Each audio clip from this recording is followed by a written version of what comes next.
Salut à tous. Salut. Bon, petit épisode hors série de Tatami Connexion. Aujourd'hui, c'est la dernière semaine de l'année et on va vous donner notre top de l'année juste pour l'UFC. On va pas parler de MMA en globalité. On fait des pronostics et des analyses de l'UFC, donc on va se baser sur notre top UFC de l'année 2021. Donc l'année 2020, UFC Awards. Les UFC Awards, exactement. L'année 2021, elle se termine et on se devait de vous donner notre top de l'UFC. Vous avez l'habitude d'entendre nos analyses, nos pronostics, mais pour la première fois, et c'est vrai, c'est la première fois qu'on va faire ça, on va essayer de se prêter à cet exercice-là en fait. Donc on ne s'est pas beaucoup concerté avant, justement pour pas que nos choix influencent l'un sur l'autre. Et bien sûr, il y a des chances pour qu'on n'ait pas les mêmes justement, comment dire, les mêmes noms qui vont ressortir en fonction des thèmes. Donc voilà. Vous aussi, je pense que pour cet exercice-là, vous aurez peut-être, en fonction des thèmes, des choix qui seront différents des nôtres. Alors n'hésitez pas à nous les mettre dans les commentaires, en fait, que ça soit sur YouTube ou sur Facebook. Ça nous intéresse énormément et surtout essayer d'expliquer pourquoi. Nous, on va essayer de vous expliquer à chaque fois pourquoi. Donc n'hésitez pas à nous donner votre avis, à nous dire si vous êtes d'accord avec nous ou pas. Si vous n'êtes pas d'accord avec nous, dites-nous qui vous voyez dans ce top. Et donc voilà. Mais justement, j'en profite pour aussi vous rappeler de vous abonner, de liker, de partager, de commenter. Vous êtes de plus en plus nombreux à le faire. Donc n'hésitez pas, faites-le, faites découvrir notre podcast si vous intéresse. Je vous le répéterai jamais assez. Donc voilà. C'est l'instant promo. C'est l'instant promo, tu vois. Et tu vois qu'il n'est pas du tout préparé. Grave. Il est de plus en plus naturel. Donc, bon, attends. Vas-y. Avant ça, dis-nous les catégories qu'on a sélectionnées. Alors, ouais. Dans l'ordre, on va parler du prospect de l'année, du comeback de l'année. Alors, on va expliquer aussi les catégories, pour nous, ce qu'elles veulent dire, parce que ça se trouve, si on dit comeback, on n'a peut-être pas la même définition, nous, que vous, de ce terme-là. On aura l'upset de l'année, la soumission de l'année, le KO de l'année, bien sûr, la combattante de l'année, le combattant de l'année et le fight de l'année. Donc, catégorie classique, on va essayer d'en discuter, on va essayer d'en parler. Honnêtement, juste avant de commencer le podcast, moi, j'en ai parlé avec notre cher Rolly et il y a des fois où ne serait-ce que dans cette première catégorie, j'ai encore du mal à faire mon choix. Donc voilà, peut-être qu'en débattant, peut-être qu'en parlant, ça va peut-être mûrir tout ça dans ma tête et je vais peut-être pouvoir donner un nom. Et sinon, tant pis, j'en donnerai deux. non, deux statuettes de remise. Il faudra que ex aequo. Non, il faudra se décider. Commençons. C'est parti. C'est quoi la première catégorie? Prospect de l'année, exactement. Donc, tiens, c'est là que t'en as deux en plus. Donc je te laisse commencer. Allez, le bourbier commence. Et là, je vous promets de me souvenir des noms parce que je les ai notés. Donc, je vais pas avoir trop de mal cette fois-ci. Donc, bien sûr, mon cœur balance entre deux prospects qui, sur le papier, à mon sens, sont au même niveau, à part sur un point. Et je vais vous expliquer tout ça. Khamzat Chimaev et Sean Brady. Donc, Khamzat Chimaev qui a 10-0, Sean Brady qui a 15-0. D'accord. Donc, comment dire, les deux, alors les choses qui m'ont fait, qui font que pour moi, un Khamzat, en fait, pourquoi j'ai eu du mal à me décider entre les deux, je vais être très clair. Khamzat Chimaev, il a autour de lui une hype énorme du fait qu'il finisse ses combats très rapidement avec la manière. Donc voilà, il a battu Li Jingliang, il a fait qu'un seul combat en 2021. Donc ça c'est important parce que c'est aussi dans mon choix pourquoi j'ai eu du mal à me décider parce que voilà, il y a des critères dans un sens et dans l'autre. Il a fait qu'un seul combat en 2021. Donc contre Li Jingliang. Après sa sortie du Covid, ça a failli stopper sa carrière. Exactement. Mais je me demande si c'était pas en 2020 parce que le temps passe très vite. Et qu'après il a tardé à revenir, tu vois. Donc j'ai pas fait attention à ça, j'ai pas les dates de ça, mais je me demande si c'est pas ça. Donc effectivement, il a battu Li Jingliang qui est très, très bien classé, parce qu'il était classé 10 ou 11, quelque chose comme ça, je sais plus, au moment où ils sont affrontés. Voilà. Et il l'a battu avec la manière, on a tous vu ce combat, on a tous apprécié ce combat, on a tous halluciné sur la manière dont il l'a arraché, dont il l'a soumis tout en discutant avec Dana White. Donc combat extraordinaire. Maintenant, Sean Brady, lui a combattu 2 fois cette année. Il a combattu contre Jake Matthews, qu'il a battu par soumission, et il a battu Michael Chiesa, qui, à mon sens, Lin Jingyang, Michael Chiesa, bon, même si un est mieux classé que l'autre, on va dire que c'est des combattants, à mon sens, de même calibre, entre guillemets. Plus ou moins du même niveau, ouais. Voilà, et il l'a battu par décision unanime. Donc, où il l'a vraiment surclassé, quel que soit le domaine, et surtout au sol, qui est le domaine de Chiesa. Donc, il jouit d'une hype plus faible que Khamzat Chimaev, mais, à mon sens, c'est pas parce qu'aujourd'hui il gagne des combats moins avec la manière et donc il fait moins parler de lui que Sean Brady n'ira peut-être pas plus loin que Khamzat Chimaev. Alors, on n'insulte pas, on le sait. En fait, le truc c'est que Chimaev finit très vite, mais on a vu très peu de choses sur lui. Donc on ne sait pas dans l'adversité comment il va se comporter, quand il va augmenter de niveau et tout ça, comment il va se comporter. Alors qu'à Sean Brady, on a vu beaucoup plus de choses et on sait qu'il est dominant sur tous les domaines. En fait, que ça soit en boxe, que ça soit en lutte ou que ça soit au sol, il est vraiment dominant. Donc voilà, j'ai vraiment du mal à me décider sur ces deux noms. Pour les raisons que je vous ai expliquées, donc un qui a été plus actif en 2021, les deux sont arrivés au même niveau de combattants entre guillemets. Les deux, on commence à en parler pour monter vraiment pour combattre sur des combattants du top, d'accord.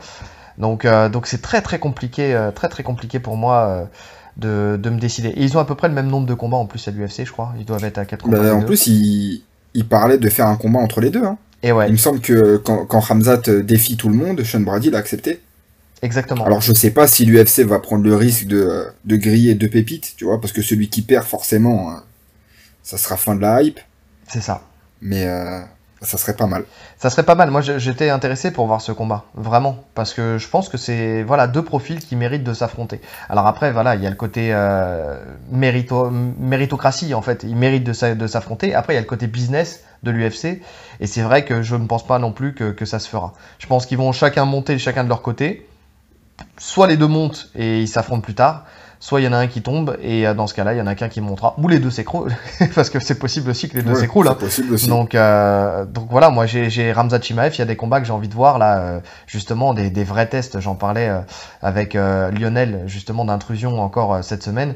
Et à mon sens, Khamzat Chimaev, moi je veux le voir par exemple contre Burns, Gilbert Burns, tu vois. C'est un profil qui moi m'intéresse vraiment, plus encore que Covington, tu vois. Ouais, j'aimerais bien voir les deux, mais c'est vrai que Burns, je prends. Après, c'est vrai que Khamzat, il a eu son chemin, il est un peu facilité, je trouve. Ouais. Tu vois, en termes de style des adversaires, tu sens que l'UFC veut le faire monter tranquillement. Parce qu'il a cette hype autour de lui. Ouais, bien sûr. Et d'ailleurs, la preuve, c'est que là, tout le monde veut l'affronter. Belal Mohamed. Oui, Belal Mohamed. Belal Mohamed, il y a qui d'autre? Covington, tout le monde veut l'affronter, là, justement. Tout le monde veut prendre sa hype, en fait. Donc voilà. Mais,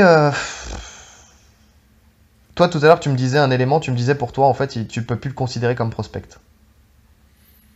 Bah, moi, à partir du moment où... là, il est classé combien? 10, je crois. Il est dans le top 10. On parle de lui, tu vois, prêt à affronter le top. Pour moi, je le vois plus comme un prospect.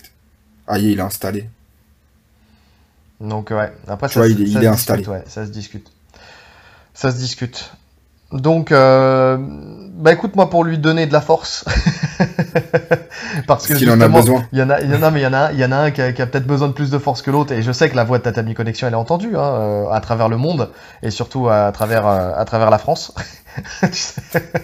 Non mais tu blagues. On est écouté partout. Je vous le dis. Moi j'ai des chiffres avec comment dire Spotify et tout ça. On est écouté partout dans le monde. Pas beaucoup, mais quand même. Donc ça va. Donc notre voix est écoutée partout dans le monde. Et ben moi je vais donner de la force en fait en discutant à Sean Brady. Je pense que Khamzat il en a pas besoin. Et donc voilà, je vais choisir Sean Brady pour cette catégorie là. Voilà, j'ai mûri ma réflexion. Dis-moi. À toi. Ok. Bah pour moi c'est Cocorico, Nassourdine Imavov. Tu me l'avais dit, ouais. Alors pourquoi? 3 combats cette année. Il commence l'année par une défaite contre Phil Hawes. Ouais. D'accord, qui était les deux étaient deux prospects de l'UFC, tu vois. Et après en fait il rebondit très bien. Il prend Yana Inish, il met TKO au deuxième round. Ouais. Et ensuite il prend un autre prospect, Edmen Shabazian. Il met également TKO au deuxième round. Il finit l'année classé 12e, donc aux portes du top 10. Là, ça veut dire que cette année, ça va annoncer du lourd. D'ailleurs, dans un podcast, là, j'ai entendu Fernand parler comme quoi il affrontait un top 10 au mois de mai. Oui. Un mec classé 10e, on sait pas qui encore. Il a dit qu'il allait surprendre le monde en 2022. Ouais. Ça, j'espère pour lui. Mais en tout cas, le monde, pardon. Choquer le monde. Et tu vois, il a vraiment rebondi. Quand je voyais la trajectoire qu'a eu Phil Oz après, Phil Oz, il est classé 31e. Oui. Tu vois, Nassourdine, il est 12e, alors qu'il a perdu contre lui en début d'année. Mais vraiment, il a... En plus, sa défaite, il perd par décision. Voilà. C'est plus des erreurs de manque de maturité, on va dire. Mais il a rebondi superbement après. Et franchement, il m'a impressionné. Oui, parce que ce combat, il aurait pu le gagner. Hein. Contre Philos, il aurait pu gagner. Très clairement le gagner. Donc ouais. Non, c'est clair. C'est clair. Et pour moi, voilà, il est vraiment à la place d'un prospect. Il est top 12. Il va rentrer, je pense, dans le top 10. Je le vois bien enchaîné, là, sur une victoire dès le mois de mai. Et ouais, je pense qu'il y a des choses à faire. Il est jeune, il a 26 ans. Donc, ouais, pour moi, c'est lui le prospect de l'année. Très bien, très bien. Bon, j'ai dit qu'on n'en avait pas beaucoup parlé avant, mais ça, je sais que tu me l'avais dit aussi, et c'est pour ça que je t'ai laissé le côté cocorico et que j'ai parlé des deux autres prospects qui, à mon sens, en fait, moi, voilà, il y a les trois. Les trois sont dans la même enveloppe. Tu vois, si on devait faire un classement, ça pourrait jouer dans les trois. Donc voilà. Ensuite, passons au comeback de l'année. Alors, comeback, c'est vrai qu'il peut y avoir deux lectures de ce comeback, et justement, on en avait discuté, toi et moi, avant de choisir nos noms. Comeback, ça peut être dans un combat qui reviendrait, façon Cheikh Kongo qui était revenu à l'époque contre Pat Barry. Contre Pat Barry, exactement. Qui était à moitié KO et qui était revenu dans son combat pour gagner par KO. Et il y a la deuxième lecture qui est comeback, une carrière qu'on croyait éteinte et qui finalement, comme tel le phénix, renaît de ses cendres.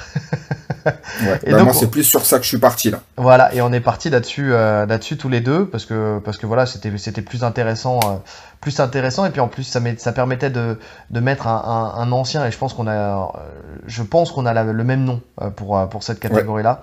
Un ancien justement sur le devant de la scène, enfin qui revient et lui rendre hommage et lui faire honneur, c'est José Aldo. Ouais, moi aussi.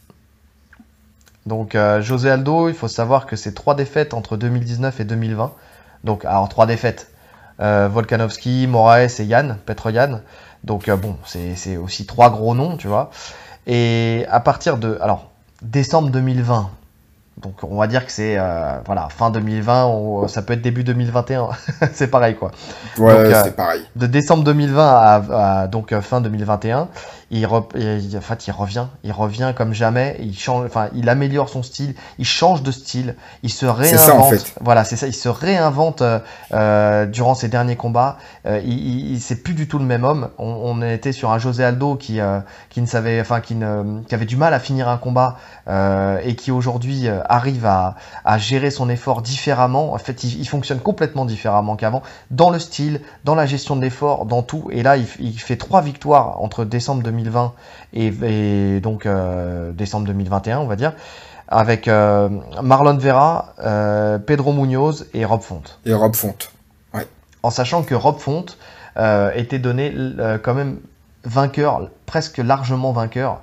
Il y avait beaucoup de doutes sur ce combat, et il a prouvé que justement il s'était vraiment réinventé, et il a fait des masterclass en fait sur toutes ces personnes-là. Il a fait des masterclass vraiment intelligent, vraiment intelligent. Ça veut dire que il va au sol, il a retrouvé son jeu de kick qu'il avait perdu. Oui.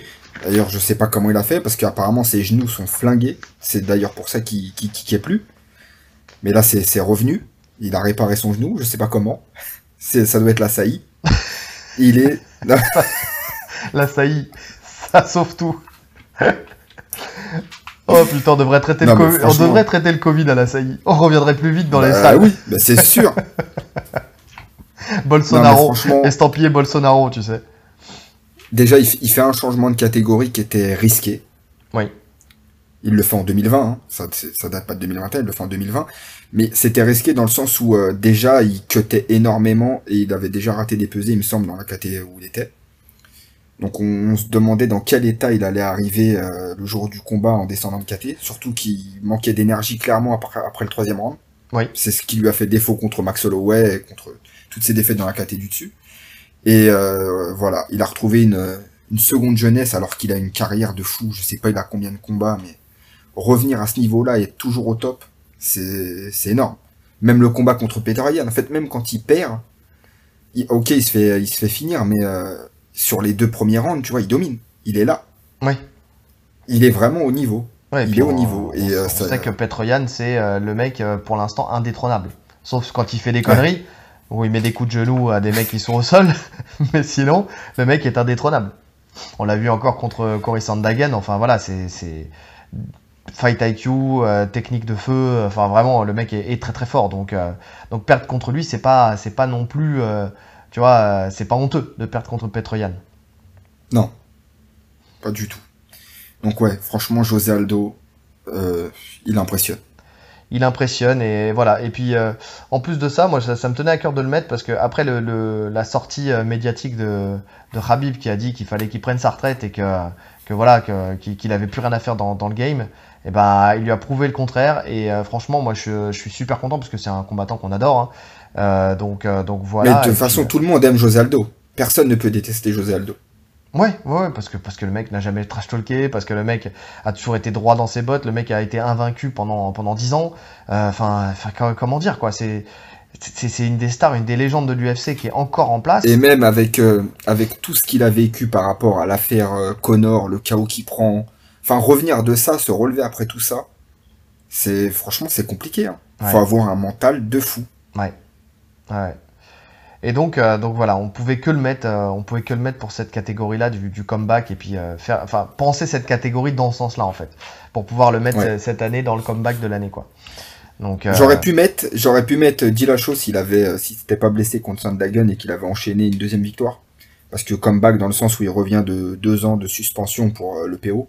Ouais, mais il revient direct dans le grand bain, tu vois, mais là il fait qu'un combat. Ouais. Alors certes il le gagne. Mais voilà, non, le comeback là, c'est José Aldo. Et puis le mec revient pour dopage quoi. Enfin, tu vois ce que je veux dire. Mais ça reste un comeback. Non, c'est un comeback, d'accord, mais tu vois, c'est choisir entre un mec qui a eu un creux de vague et qui se reprend en main et qui vient et qui regagne des combats, et puis un mec qui en fait a pris 2 ans d'absence parce qu'il s'est fait choper pour dopage. Tu vois ce que je veux dire? Ouais, mais ça reste 2 ans. Ouais, mais ça reste 2 ans où à mon sens, tu vois, le dopage qu'il a pris, ça se perd pas comme ça. C'est-à-dire que quand tu te dopes, tu sais, tu gardes le bénéfice du dopage pendant longtemps, tu vois ce que je veux dire? Donc ça veut dire que même s'il s'est dopé à l'époque, tout le bénéfice qu'il a gagné lors de son dopage, puisque on le sait, on en a déjà parlé, ceux qui prennent leur retraite pour se doper et qui reviennent après, c'est parce qu'ils savent très bien qu'ils gardent le bénéfice du dopage, tu vois. Donc je peux pas le mettre, moi, c'est pas possible, c'est impossible de le mettre. Même s'il avait fait 2 combats, j'aurais pas pu le mettre, c'est impossible. J'aurais pu le mettre. Non, même si, écoute, c'est excitant de le voir revenir dans la catégorie parce qu'effectivement, il apporte quelque chose. Tu vois, moi je prends plaisir à le voir combattre et tout ça, il y a pas de souci là-dessus. On sait que c'est un champion, on sait qu'il peut aller titiller les meilleurs, voire même récupérer une ceinture. Tu vois, c'est quelqu'un de très bon. Mais non, je peux pas. Non, je peux pas. Alors justement, potentiellement, il y aura José Aldo contre Dillashaw. José Aldo contre Dillashaw, ouais, c'est vrai, et c'est José Aldo qui l'a demandé. Donc parce que José Aldo est classé 3e. Ouais, donc ça vraiment, c'est un combat que j'attends avec impatience. Vraiment. Donc à voir. Passons à l'upset de l'année. Donc, l'upset de l'année, est-ce que tu veux donner le tien en premier ou pas? Allez, c'est parti. Moi, c'est simple. Hein, il vient d'arriver. C'est Juliana Pena qui soumet Amanda Nunes. Je pense qu'il y a plein de gens qui vont penser comme ça. C'est ce qui m'a le plus surpris.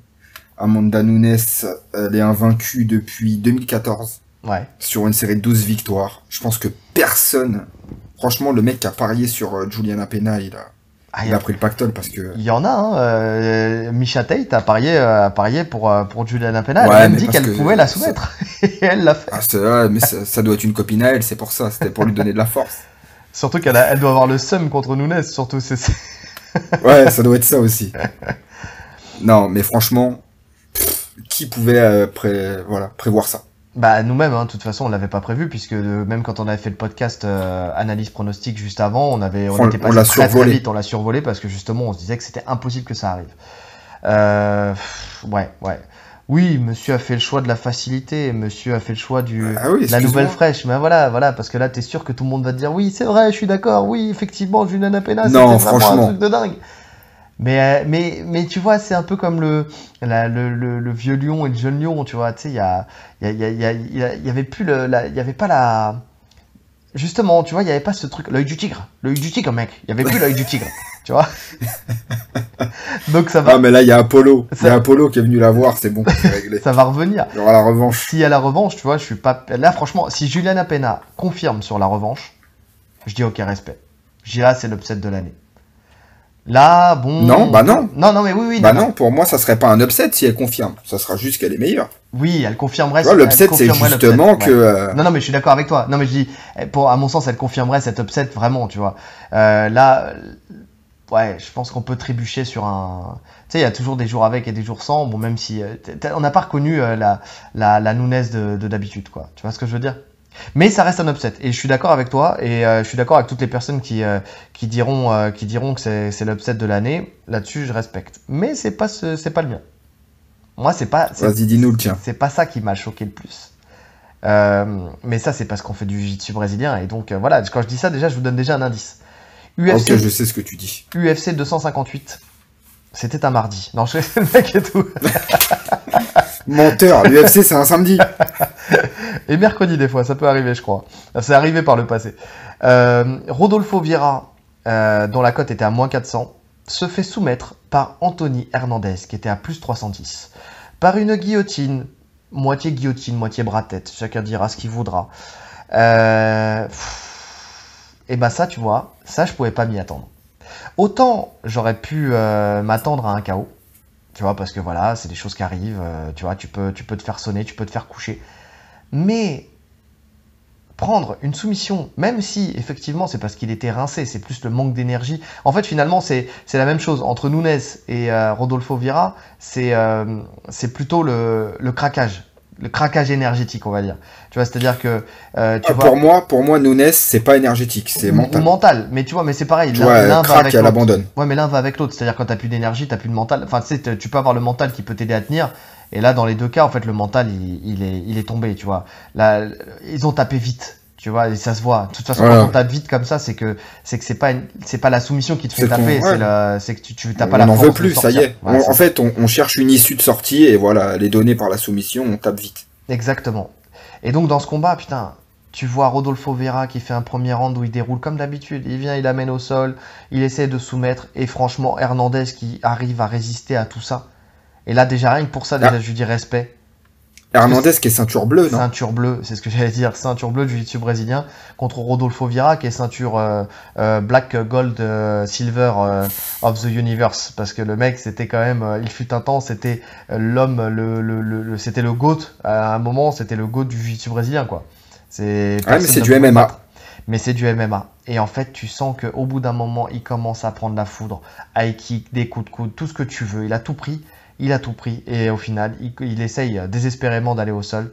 Et là, bon, il se fait surclasser par Hernandez, en fait, qui finit par l'attraper dans une magnifique guillotine, en plus, qui est super bien placée, parce que il isole bien le bras. En fait, c'est pour ça que je dis guillotine, bras-tête. En fait, chacun fera son choix. Moi, à mon sens, c'est une guillotine. Hein. C'est une guillotine avec le bras, mais il arrive en fait, il va sur le côté pour isoler le bras, pour empêcher toute défense. Et justement, c'était très bien fait de Rodolfo Vieira, qui normalement aurait pu, avec son bras, venir bloquer l'épaule, enfin voilà, tu sais, pour créer de l'espace et essayer de sortir, ce qu'il aurait fait normalement. Et là, voilà, il arrive à fermer cette fenêtre-là de défense pour venir le faire taper. Et là, moi, j'étais comme un fou. Derrière mon écran, j'étais comme un fou. Parce que jamais j'aurais attendu cette finalisation-là, quoi. Donc voilà, pour moi, l'upset de l'année, c'est celui-là. UFC 258, Rodolfo Vieira contre Anthony Hernandez. Ok. Et là, je pense vous l'avoir bien. Je pense vous l'avoir bien vendu. Pour moi, c'est pas un upset. Ouais, non, je comprends ta vision. Après, c'est un autre sport, tu vois. Donc pour moi, c'est pas un upset. C'est juste qu'il était plus là. Il était plus là. Alors pourquoi? Donc, comme on dit, hein, une ceinture noire qui prend un coup, ça devient marron, elle en prend Exactement, deux, ça devient, etc. etc. Donc ça me surprend pas plus que ça en fait. Alors oui, Rodolfo qui se fait soumettre, c'est choquant, mais c'est pas l'upset de l'année. Il y a deux éléments, hein. Il y a deux éléments. En fait, quand on parle d'upset, on parle aussi de cote. Tu vois, de cote de Paris. Tu vois. Et c'est pour ça que j'ai bien fait mon travail. Je sais pas si t'as remarqué. Tu ne l'as pas fait, toi. Tu ne l'as pas dit. Ah, j'ai pas besoin parce que je sais que les codes de Je crois qu'elle était, je crois qu'elle Juliana était à Pena, moins 1000. Tu sais, il y avait vraiment le ouais, truc. voilà, tu vois. Mais bon, moins 400, plus 310, c'est quand même une sacrée différence. C'est quand même une sacrée cote. Ouais, ouais, Tu bien vois. sûr. Donc là, les bookmakers, ils avaient jamais personne ne serait attendu à ça. Celui qui a parié pour ce combat-là aussi sur une soumission d'Hernandez sur Rodolfo Vieira, Ah là, il a pris le il a pactole. pris le pactole. Donc voilà, pour moi, upset, et d'ailleurs quand j'essayais de travailler sur cet upset et de revoir un petit peu tout ce qui s'était fait aussi, pour pas rester aussi, tu sais, en fait quand j'ai fait ma réflexion, j'ai essayé de pas rester dans le côté simpliste de la chose, tu vois, genre le truc que tout le monde dit, tu vois, le combattant c'est un tel, la combattante c'est un tel, tu vois, parce que tout le monde dit ça, donc je dis ça. J'ai essayé de mûrir ma réflexion en essayant de voir quand même, de faire mon choix, tu sais, donc voilà, et upset, force est de constater que c'est aussi et surtout, l'upset c'est quand il y a un gros écart de cote. Et là, bon, il est moins gros forcément que Nunes contre Juliana Pena, mais il était quand même très conséquent, et je te dis, il m'a tellement fait mal. Ouais, Cet tu l'as pris upset-là. personnellement en Donc fait. pour moi, c'est celui de l'année, tu vois, parce que voilà, je m'y attendais pas. Je m'y attendais pas du tout, du tout, du tout. Donc voilà. Et puis je savais, je me doutais que tu allais mettre Juliana Pena contre Nunes, donc c'est histoire d'en mettre un autre aussi. Donc voilà, c'est le mien, c'est Ok. le mien. Dites-moi si vous le partagez ou si vous l'acceptez même dans cette catégorie-là.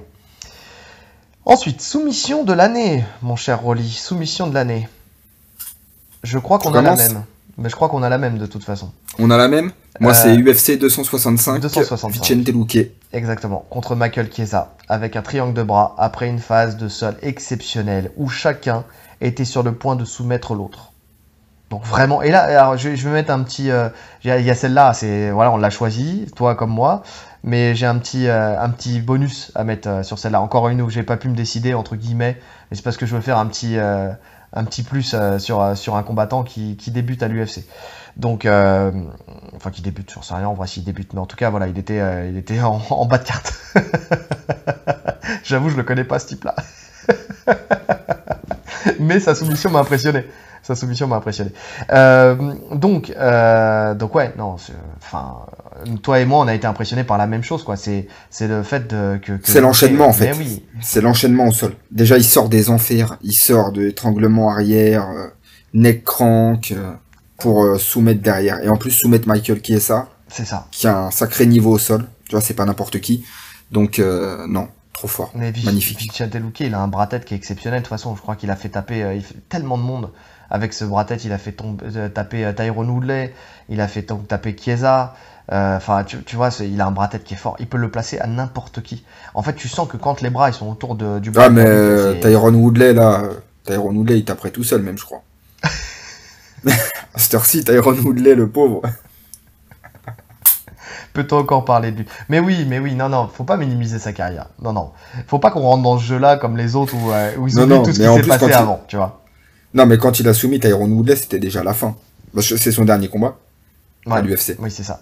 Mais il avait un regain d'énergie sur ce dernier combat, tu vois. Il a tout envoyé, il a mis tapis. Il a tout donné. Voilà, c'est ça.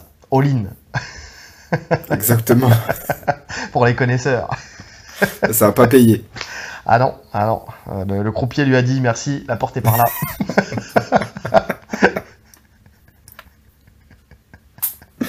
Le pauvre Woodley. La maison gagne.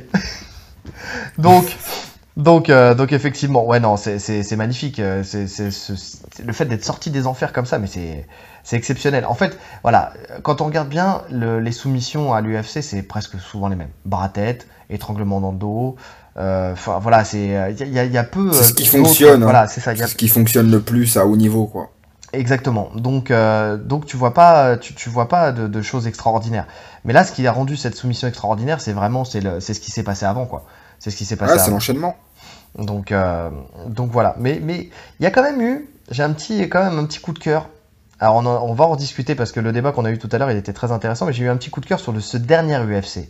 L'UFC Vegas 45, avec Jordan Leavitt, qui a mis un triangle inversé sur Sayles. Alors je sais pas si ça se prononce comme ça, Sayles, même Leavitt, je suis pas sûr que ça se prononce comme ça. L-E-A-V-I-2-T et Sayles, S-E-Y-L-E-S. Les amis, vous le prononcerez comme vous voudrez. Mais juste le fait que il y a eu ce triangle inversé qui a été en plus attaqué avec une... Il a été super bien attaqué, en fait, c'était dans le move, quoi, tu vois ce que je veux dire. Et donc, c'est une soumission qu'on voit jamais. Et pour moi, donc ça peut rentrer dans l'award, en tout cas, être nominé, tu vois. Parce que là, on n'a pas mis de... On ne parle pas des nominés ou de quoi que ce soit, mais on peut le nominer pour les soumissions de l'année, quand même, tu vois. Donc... c'est vrai que c'est rare, un triangle inversé. Ah oui. Toi, tu m'as dit que tu voyais pas ça du même œil. Je te laisse t'expliquer. Vas-y, dis-le, pourquoi? Dis-le que t'es un salaud. Ouais. Non, en fait, pour moi, comme t'as dit, ils sont en entrée de carte. C'est pas des combattants classés. Pour moi, ça a moins de valeur que faire une soumission comme ça à un mec du top 10 ou du top 5, tu vois. Après, c'est ma vision. Alors, il faut savoir que pour Rolly, en fait, on ne peut rentrer dans un top que si on est dans le top 3. Non. Ou si on a une ceinture. Ou si on a une ceinture. Si on est en dessous, on ne mérite pas. Vous êtes que des merdes. Sauf que ce que tu oublies, c'est que là, tu es en train de me dire la chose, en fait, de la manière dont je la comprends, c'est limite, il faudrait que Jordan Leavitt, là, mette un triangle inversé à Kamaru Usman. Tu vois, je dis une connerie. Je sais même pas s'ils sont dans la même catégorie.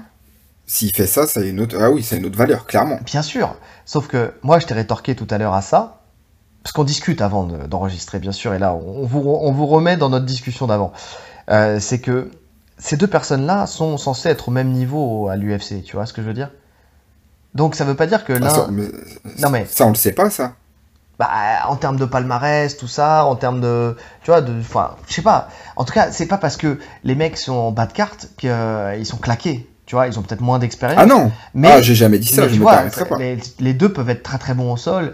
Et donc voilà. Et pour moi, deux personnes qui sont en début de carte, qui viennent de rentrer à l'UFC, qui sont censées être sur le papier du même niveau, et deux personnes qui sont dans le top 3, entre guillemets, qui se soumettent parce qu'ils sont censés être au même niveau, tu vois, pour moi, c'est la même difficulté. Tu vois, deux ceintures bleues qui se soumettent ou deux ceintures noires qui se soumettent, alors c'est peut-être plus dur de soumettre en ceinture noire, certes, parce qu'ils ont le couteau suisse qui est un peu mieux, un peu plus garni, tu vois ce que je veux dire, mais on va dire que le manque d'expérience en ceinture bleue fait que aussi tu peux faire des erreurs dans ta soumission, tu vois ce que je veux dire.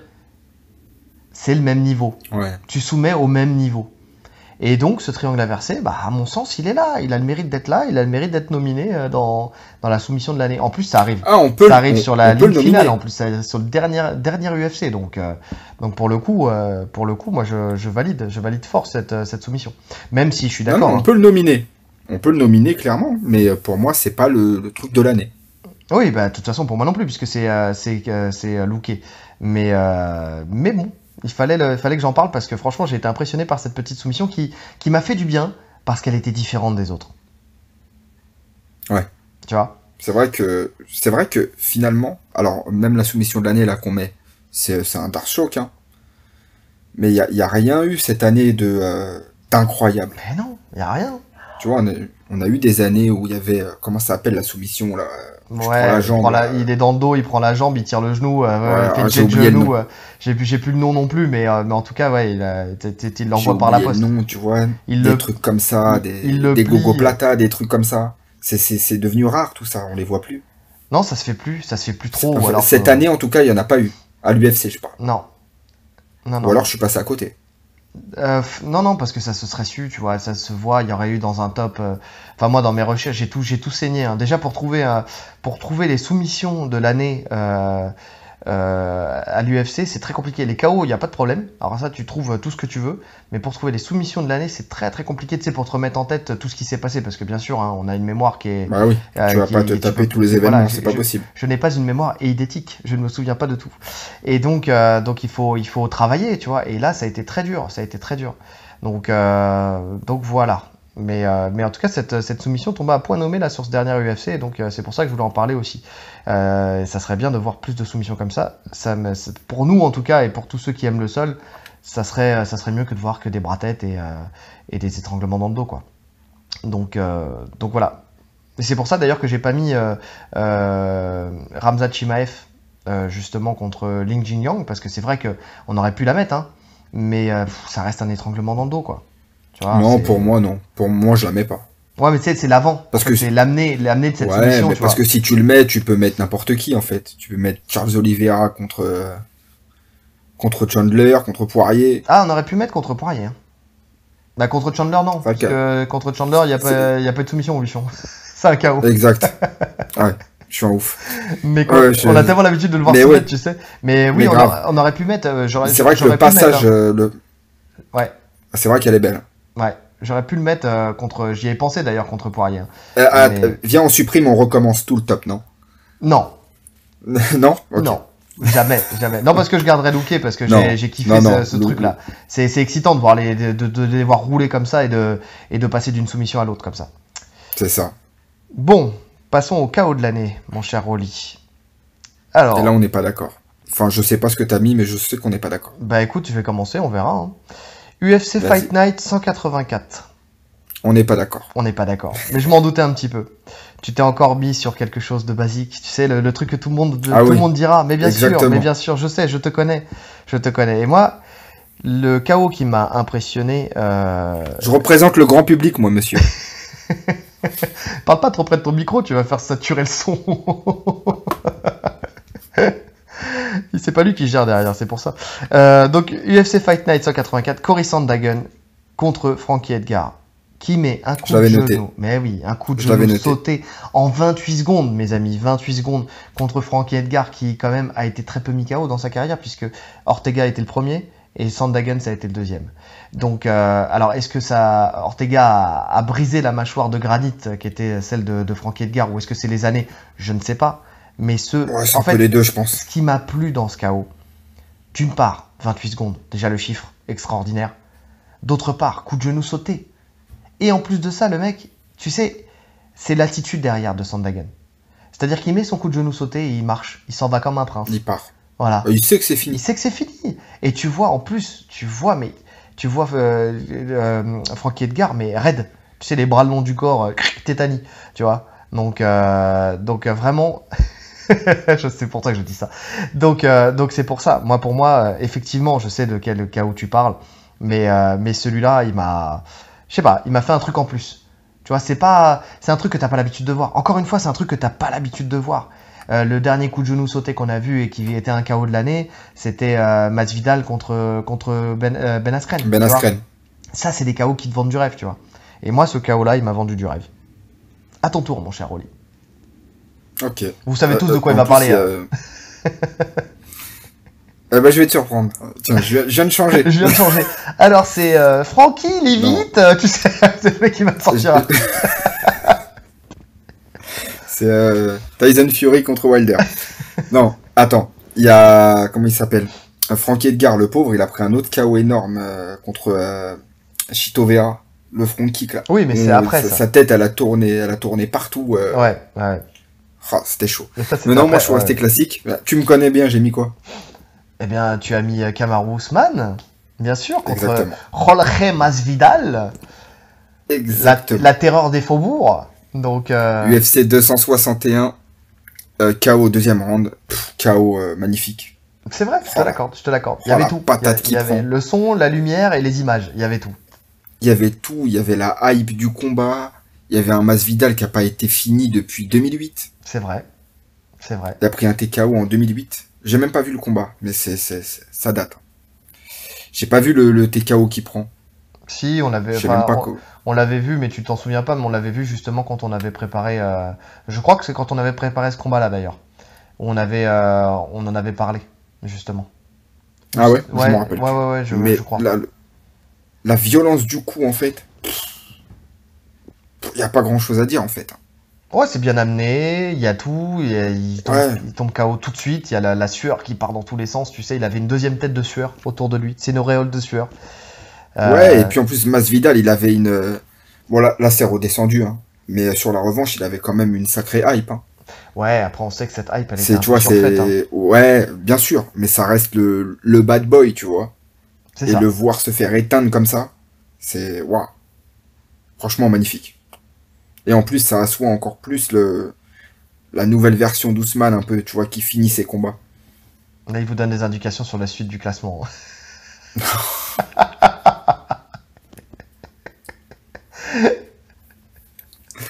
Non, franchement, c'est le KO qui qui m'a mis le plus d'émotion.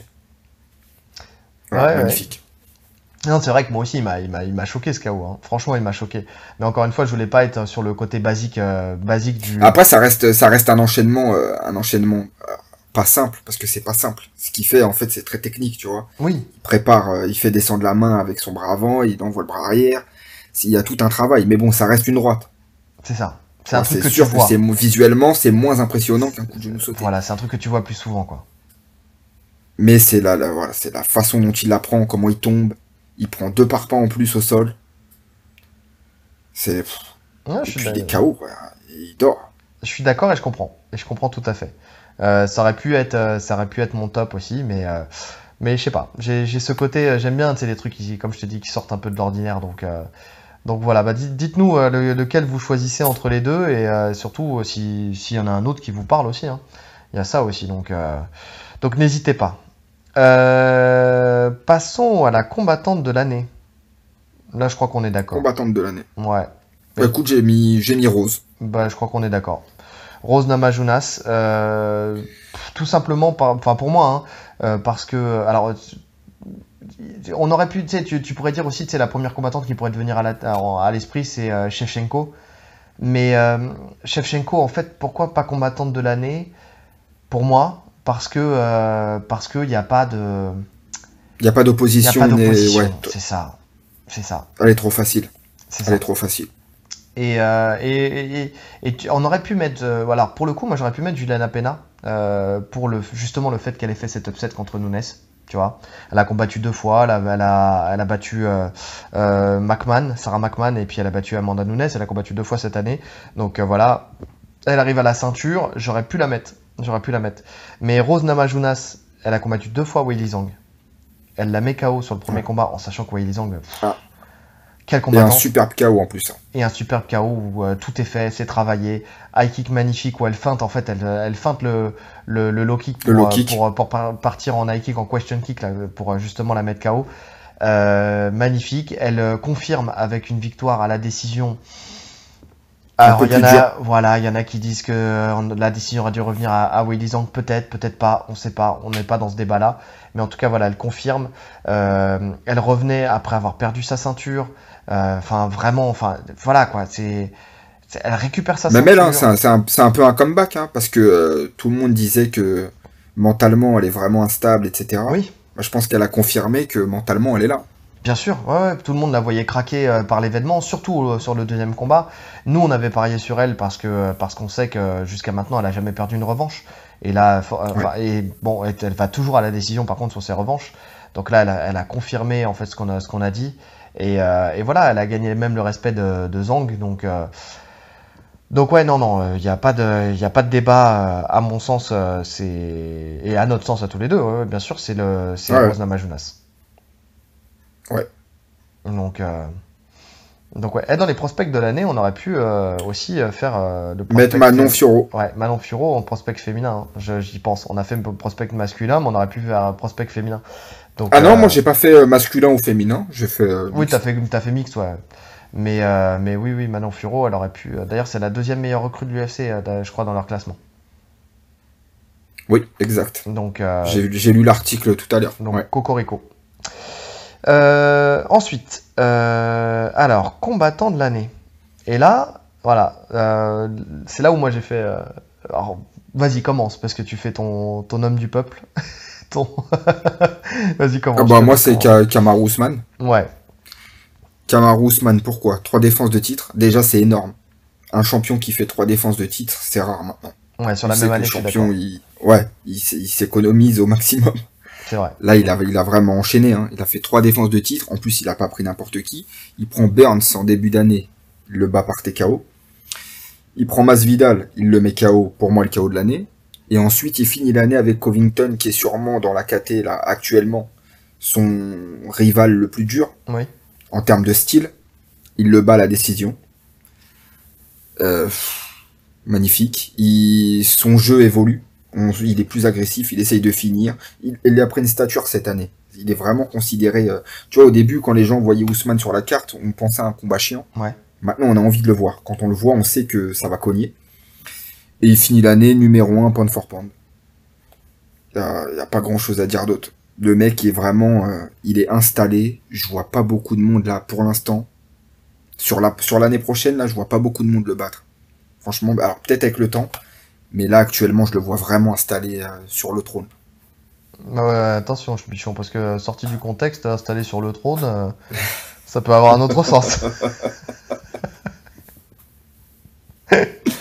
Sur le trône de fer. Sur le trône de fer, oui, bien sûr, c'est ça que je pensais. Je pensais aux épées derrière. Oh putain, il est trop tard. Il est trop tard pour ce podcast. Donc ouais, non, j'entends. C'est d'ailleurs ce que tout le monde a dit. Hein. Tout le monde a mis Ousmane en combattant de l'année. Mais si tout le monde l'a mis, c'est que c'est vrai. Mais oui, c'est que c'est vrai, mais j'avais envie de pas faire comme les autres. J'avais envie de donner un peu de fraîcheur aussi à tout ça. J'avais envie, moi aussi, de faire un point cocorico.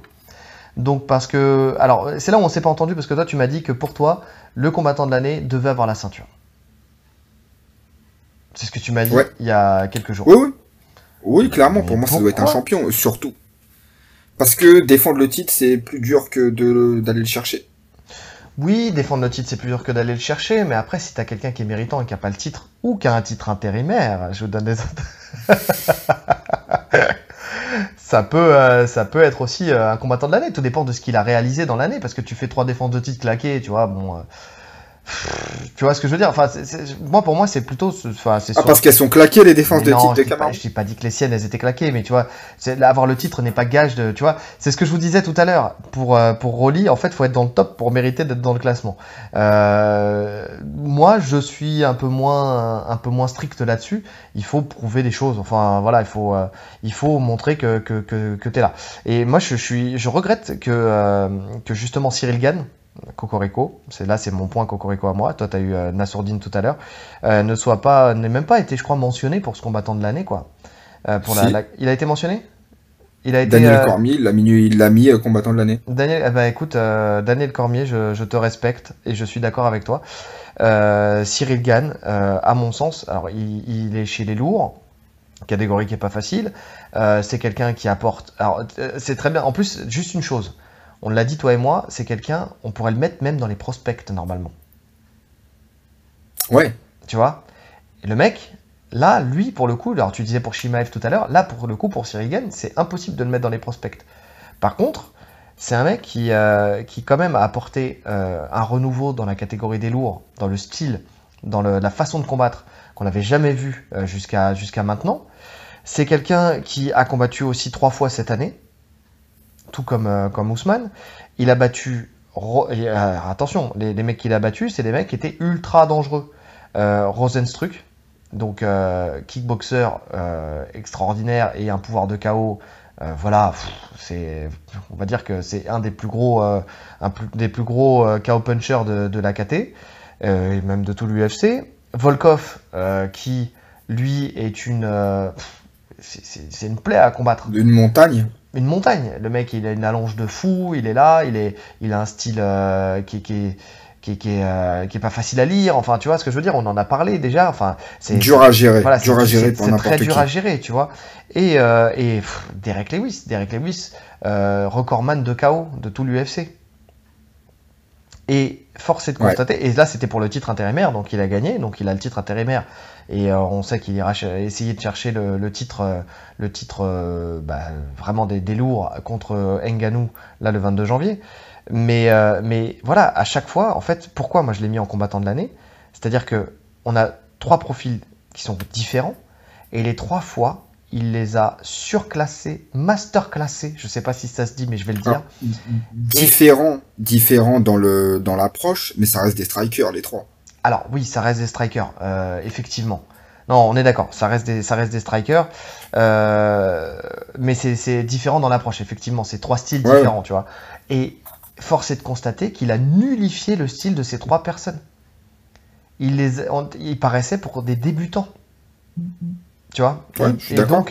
Donc il a fait quelque chose que... À part Volkov, c'était assez serré quand même. C'était un beau combat. Bah, alors il a dominé, hein, il a clairement gagné. Mais oui. Mais c'était intéressant. C'était intéressant parce qu'effectivement il a pris des low kicks, tout ça, mais quand même il l'a nullifié. Enfin, tu sentais que Volkov il était à court d'armes. Tu vois ce que je veux dire? C'est un génie en striking, Cyril Gane. Je pense que en striking il y a pas de...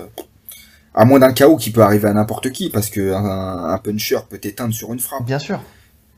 Mais grosso modo, sur tout l'ensemble du combat, il va dominer la partie striking. Oui, il va dominer et surtout il va te faire passer pour un débutant. C'est-à-dire que ces trois personnes quand même qui étaient sur des séries de victoires qui étaient impressionnantes quand même. Enfin, tu vois, c'était pas n'importe qui. C'était des gens qui étaient les mieux classés au sein de l'UFC, qui avaient tous potentiellement une chance pour le titre.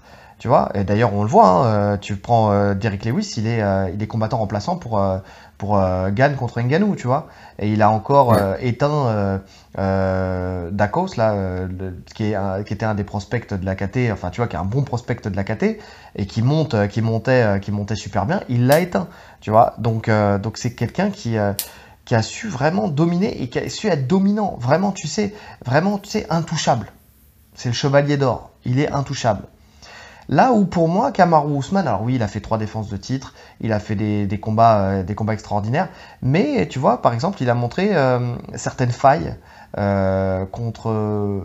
d'une part contre Burns, où il prend quand même un knockdown, et aussi contre Covington, où on voit que Covington, tu sais, il s'est ressaisi un peu tardivement dans le combat, on en a déjà parlé, mais qui a des failles, qui a trouvé des failles chez Usman, tu vois, et qui potentiellement peut-être sa kryptonite, tu vois, plus tard. Tu vois, si c'est vraiment un Covington concentré, enfin, vraiment comme il a combattu sur les derniers rounds, il se réveillait un round d'avant, il pouvait gagner à la décision, par exemple, tu vois. Ouais, mais bon, avec des si. Avec des si, on met Paris en bouteille. C'est ça. Oui, bien sûr, je te l'accorde. Mais bon, là, dans l'autre cas, on a quelqu'un, il n'y a pas de si. Il n'y a pas de si possible, tu vois. Il y a eu zéro chance qu'ils perdent. Quand on regarde les combats, je parle pas de ce qu'on aurait pensé avant. Mais là, il n'y avait aucune chance. Il a laissé aucune chance à ses adversaires. Même dans la variété des combattants affrontés, tu vois, pour moi, Kamaru, il prend Burns, champion du monde de JJB. Donc le danger vient du sol. Oui. Et même très complet debout. Il prend Covington, lutteur de ouf. Il prend Masvidal, striker de ouf. Ouais. Il bat tout le monde. Là, pour moi, Cyril Gane, il manque encore des petits tests. On saura pas encore parce qu'il va affronter Ngannou ça va se passer debout. Enfin, je pense. Ouais. En tout cas, Ngannou va vouloir rester debout. John Jones, Curtis Blade. Ouais, Curtis Blade, je le vois pas gagner. Je le vois pas gagner non plus. Stipe, ça peut être intéressant aussi. Stipe est plus intéressant que Blade. Tu vois, des combattants vraiment complets qui peuvent créer le danger partout. Parce que là, c'était que des strikers. Voilà, moi si. Et je te dis en striking, je vois personne le battre, à part peut-être Ngannou. Voilà. Et ça, on en parlera lors de l'analyse. C'est ça. Mais s'il bat Ngannou, effectivement, Stipe ou Jones, c'est les deux seuls combats que j'ai envie de voir. Pour le coup. Ouais. Parce que là, effectivement, on apporte des combattants vraiment de MMA complet. Donc effectivement. Mais en tout cas, voilà. Pour moi, j'avais envie de faire une spéciale dédicace et de mettre Cyril Gane en. Non, mais ça passe. Hein. Ça me choque pas. Ah, je sais pas, comme il a pas la ceinture, la vraie. Non, il a la ceinture intérimaire. Ouais, mais c'est pas la vraie pour toi. C'est pas la vraie. Passons au fight de l'année. Alors. Fight de l'année, moi j'ai du mal à me décider sur 2, donc je te laisse commencer. Voilà. Écoute, au début, j'étais parti sur quelque chose de technique, je voulais qu'il y ait tous les éléments du MMA qui rentrent dans le combat, etc. Et après, je me suis dit, on en avait parlé il y a une semaine. Ouais. On n'était pas d'accord, justement. Ouais, j'ai regardé tous les combats que j'avais en tête, et en vrai, le combat qui m'a fait le plus lever de ma chaise, c'est un combat en 3 rounds. C'est Chandler contre Gaethje. Voilà, quand t'as dit ça, je savais ce que t'allais dire. Ouais, c'est la guerre nucléaire. Chandler contre Gaethje, UFC 268. Ouais. Alors, franchement, il n'y a pas forcément de fight IQ. Je pense qu'il y a beaucoup d'erreurs, notamment de Michael Chandler. Oui. qui aurait dû lutter beaucoup plus tôt. Quoi. Il y avait plein de choses à faire pour gagner ce combat, mais ils sont partis dans une guerre où voilà, aucun veut lâcher. Ils s'étaient dit en plus avant le combat, le premier qui cherche un takedown est une bip. Donc ils sont restés debout et ils ont envoyé des parpaings. On aurait dit qu'on était au Pride à l'époque. Et en plus aucun des deux n'est tombé, c'est à la décision. Il y a eu des knockdowns, il y a eu des gros takedowns arrachés. C'est magnifique. Ouais. Bah, tu n'es pas obligé de mettre des bips, on n'est pas monétisé, on se fera pas retirer la monétisation. Ah bon? On est encore trop faible pour ça. Donc, mais si des enfants nous écoutent. Donc moi je vais le dire, c'était un gros concours de kékettes. Et ouais, bah oui, c'était celui qui tombera. Mais bien sûr, c'était. D'ailleurs, j'avais fait un post le lendemain où j'avais expliqué un petit peu ce qui a fait que Chandler justement a perdu ce combat, et là où il s'est oublié, où il est rentré dans cette guerre, où il est rentré dans cette guerre d'orgueil, tu sais, entre les deux combattants. Et c'est dommage parce qu'il avait tout pour gagner. En fait, le truc, on en parlera après, mais c'est Chandler, il a tout pour gagner, mais voilà, c'est le combattant qui nous fait vibrer, mais bon, voilà quoi. Effectivement, moi je l'ai mis, j'ai hésité entre deux combats de Chandler en fait. Chandler Gaethje, effectivement, UFC 268, et Chandler Oliveira, UFC 262. Et comme t'as mis Chandler Gaethje, moi je vais mettre Chandler Oliveira. Justement, tu m'as dit que tu voulais pas me dire à l'avance, c'est pour ça que je t'ai fait commencer. Chandler Oliveira, pourquoi tout simplement parce que déjà c'est un combat pour le titre, hein. Donc bon, ça rajoute un côté un peu excitant, tu sais, quand c'est un combat pour le titre. Et puis t'as tout eu dans ce combat. T'as tout eu, t'as eu du knockdown, tu pensais qu'Oliveira, alors t'as eu du comeback. T'as eu du comeback, effectivement. En fait, tu pensais que Oliveira allait soumettre Chandler, mais Chandler il est sorti, il est insoumettable. Ensuite, t'as Chandler qui met knockdown, mais salement Oliveira. Tu te dis ça y est, il a gagné le combat. Ça, c'était que le premier round. Tu te dis, rien que ça, déjà, rien que dans le premier round. Dans le premier round, il y a tout eu. Et après, Oliveira, qui était dans la boîte en fin de premier round, il met KO Chandler au deuxième round, mais magnifiquement, quoi. Avec ce magnifique crochet du gauche, où il le suit après. Enfin bon, il y a tout eu. Il y a eu du clinch, il y a eu du coup de genou, il y a eu du coup de coude, il y a eu du sol, il y a eu de la lutte, il y a tout eu. Il y a tout eu. Il y a eu du slam. Parce que quand il est pris dans le dos, tu vois Chandler qui fait son salto arrière là pour lâcher Oliveira. T'as tout eu. Et à mon sens aussi, voilà, ça peut être le combat de l'année. Mais là, en fait, il y a tellement de combats qui peuvent être le combat de l'année. Cette année, ça a été une année exceptionnelle pour les combats de l'année. Effectivement, tu l'as dit tout à l'heure, si on veut du pur MMA, du MMA puriste, on regarde ne serait-ce que tous les combats de Sandhagen, les derniers combats de Sandhagen. C'est ce que tu voulais. Ouais, tu vois, au début, moi, il y avait Peter Yan contre Corey Sandhagen, où il y a vraiment tout dans ce combat. Il y a Sandhagen contre Dillashaw. Mais oui. Pareil, oui. Magnifique. Il y a tout, il y a de la blessure. Il se fait sauter le genou au premier round, je crois, TJ Dillashaw. Donc il doit complètement modifier sa stratégie. Il y a du fight IQ, il y a tout dans le combat. Magnifique. Oui. Donc... T'as quoi d'autre? T'as trop de combats. Après, t'as des masterclass. Tu vois, au tout début de l'année, t'as Max Holloway contre Calvin Kattar. Oui, aussi, ouais. Magnifique. Bon, après, ça reste essentiellement striking, tu vois. Bah oui. Mais il y a eu énormément de beaux combats. Mais ceux vraiment effectivement, tu l'as dit, ceux qui t'ont fait lever de ta chaise et qui m'ont fait lever de ma chaise, c'est ces combats-là. C'est pour ça qu'on va rajouter, on l'a pas dit au début, mais notre coup de cœur. En fait, parce que c'est pas une catégorie, mais c'est notre coup de cœur, c'est Chandler. Chandler, il est arrivé à l'UFC là, il a fait 3 combats, exceptionnels. Dan Hooker qui met KO avec la manière. Ensuite, il fait Oliveira, et les deux combats, en fait, Oliveira et Gaethje, où toi comme moi, c'est nos combats de l'année, quoi. Ouais, non, clairement. Pour moi, si on doit élire la recrue de l'année pour l'UFC, dont t'en parlais tout à l'heure, où Manon Fiorot elle est deuxième. Ouais. Je sais pas qui est le premier, mais je sais que c'est pas Chandler, j'avais vu le classement. Pour moi, c'est Chandler. Mais oui. Chandler, il fait 3 combats à l'UFC, 3 combats incroyables. J'ai hâte de le revoir. Contre n'importe qui, je m'en fiche. C'est ça. Quand il parlait justement de Chandler contre McGregor, mais oui, je signe tous les jours. En fait, n'importe qui, je signe tous les jours. Vraiment, tu sens que c'est un combattant explosif et qui s'économise pas. Alors j'ai hâte de voir quand même son prochain combat, parce que suite à Gaethje, il a dit qu'il avait fait une erreur et qu'il combattrait plus comme ça. Maintenant, est-ce qu'il sera plus sur la réserve, est-ce qu'il va essayer d'être plus calculateur?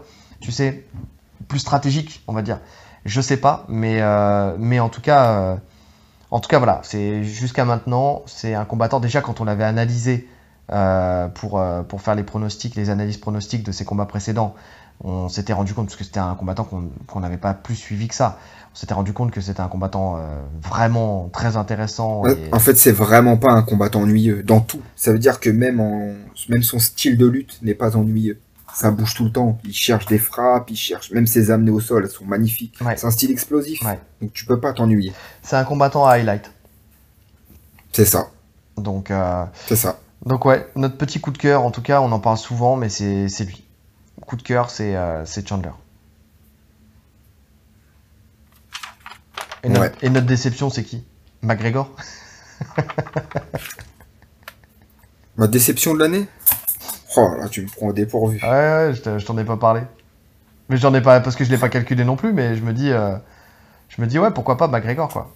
Se dire que quel talent gâché, quoi. Quel talent gâché. Franchement, je le vois même pas revenir, tu vois. Autant j'étais de ceux, moi je suis très fan de Conor, j'étais de ceux qui espéraient vraiment un retour avant ses défaites contre Poirier, là, où j'arrivais à l'imaginer revenir au top. Autant là, pour moi, ça y est, là, j'ai lâché l'affaire, c'est fini. Mais moi, même avec sa prise de poids, là, sa prise de masse, je me dis qu'est-ce que ça va donner? En fait, quelle est sa stratégie? En fait, j'ai l'impression en fait qu'il tente tout en essayant de trouver la bonne formule, alors que la bonne formule, il l'avait, quoi. C'était quand il était plus léger, plus mobile, et voilà, et qu'il avait un vrai style de MMA, quoi. Là, il était intouchable, mais là, je sais pas ce qu'il cherche. Il cherche en fait à prendre de plus en plus de volume tout le temps, mais ce qui va complètement à l'encontre de son style, quoi. C'est pour ça de son style. Que moi non plus, je le vois pas revenir. Alors, il y en a un qui le dit, hein. Bon, Cavana le dit, tu vois, bon, ça c'est normal, c'est son coach. Mais il y en a d'autres, je sais plus qui c'est qui avait dit ça. Qui avait dit si il y a un combattant qui l'a dit. Ouais, qui a dit si je vois quelqu'un pouvoir avoir la force mentale et de revenir, c'est bien lui. C'est pas Bisping d'ailleurs? Je sais plus. Bref, je sais plus. Je sais pas. Mais qui a dit voilà, s'il y en a un qui est bien capable de le faire, c'est bien lui. Mais en tout cas, moi j'y crois plus en tout cas. Je sais pas si c'est la bonne méthode. En plus là, il va se faire. Il y a USADA qui est sur ses côtes là pour sa prise de masse rapide.